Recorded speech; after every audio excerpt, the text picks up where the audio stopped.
गोपाल संगे मिली बाछुरी रखु रखु हरि पाइले बक बष्टासुर द्वादश अध्याय समाचार सर्प स्वरूपे अघासुर गिलंते बष्टा गोपाल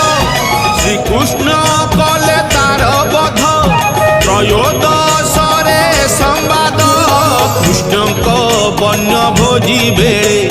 ब्रह्मा आसीन बच्चा बाले जेमंते करिले हरण चतुर्दश ता वर्णन।